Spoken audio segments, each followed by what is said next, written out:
Hi friends, this is Miss Becca. Today I'm going to read you a story.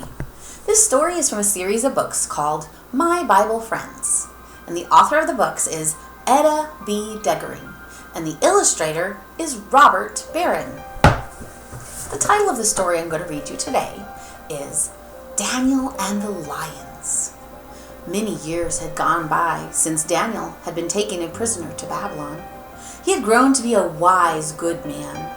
And now a new king sat upon the royal throne. The new king soon learned that no matter what happened, he could trust Daniel. So the new king made Daniel ruler next to himself, over all the people of the kingdom, over all the wise men of the kingdom, over all the princes of the kingdom. The princes became angry when the king made Daniel ruler over them. So angry, they began plotting a way to get rid of Daniel. Said a sly prince, "We'll find some fault in him and go tell the king." So the princes watched Daniel, but not a fault could they find in him. Daniel didn't lie. He didn't cheat. He was never late. He did his work well. "I know what we can do," said the sly prince.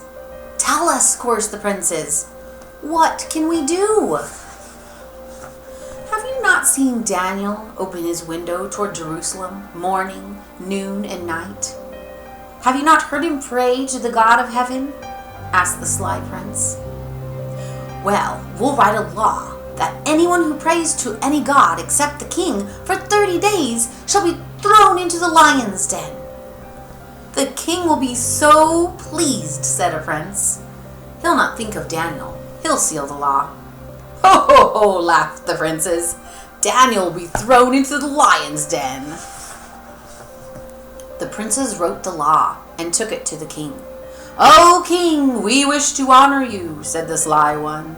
"We have written a law that anyone who prays to any god except you, O king, for 30 days, he shall be thrown into the lion's den." The king was pleased. He asked for wax that he might seal the law. A servant dripped melted wax on the paper. The king pressed his ring into it, and so the law was sealed. It could not be changed. Messengers were stationed on the city streets to read the new law to the people. "Hear ye, hear ye," shouted the messengers. "He who prays to any god other than the king for 30 days shall be thrown into the lion's den." Fathers and mothers stopped to listen. Boys and girls stopped to listen. Daniel stopped to listen to the reading of the strange new law. Several of the princes hurried down the street that led to Daniel's house. They hid where they could see the window that he always opened when he prayed. They saw Daniel come home and go into his house. Would Daniel open his window and pray as always? Perhaps he would pray in his closet today. Maybe he wouldn't pray at all until the 30 days were past. Anxiously, the princes watched and waited. And then Daniel's window opened wide. The princes saw Daniel kneel in the open window. They heard him pray to the God of heaven. They didn't wait for Daniel to say amen. They raced to tell the other princes what they had seen and heard. Together they would go tell the king. Their plan had worked. Daniel would be thrown into the lion's den. They would be rid of him. The king was so sad for his dear friend Daniel. He was very sorry that he had sealed the law. Guards brought Daniel to the lion's den. Other guards rolled away the stone from the opening to the den. The lions were hungry. They growled. They roared so loudly, the ground trembled. One guard seized Daniel's arms, another his feet. They threw him down among the roaring lions and then rolled the stone back in place. Suddenly, everything became quiet. The lions no longer roared. The ground no longer trembled. The proud princes smiled at one another. They were rid of Daniel. They were sure they would never see him again. But the king wept. Day turned into night. The moon came up.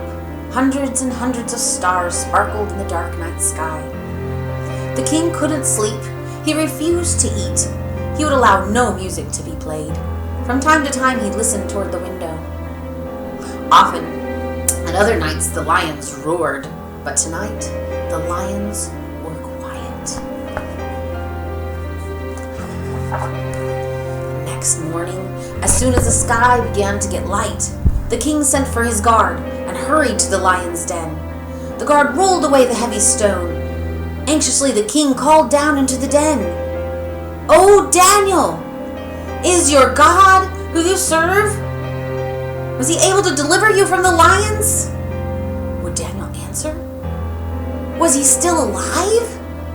From down in the lion's den came Daniel's quiet voice.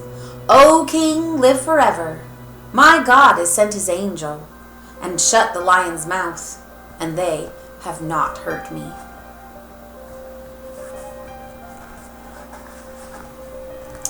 Joyously, the king ordered the guard to take Daniel up out of the lion's den. The guard let down a rope to Daniel.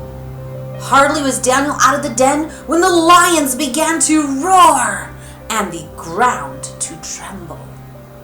But there wasn't a tear in Daniel's clothes. There wasn't a claw mark on his hands. There wasn't a scratch on his face. Even as God sent an angel long ago to shut the lions' mouths, to keep them from hurting Daniel, just so he's promised to send an angel today to protect everyone who loves him. In his book, God has written, "The angel of the Lord encampeth around them that fear and love him, and delivereth them." Psalm 34:7. Do you love him? Thank you so much for listening to my story about Daniel and the lions. I hope you have a great day. Bye!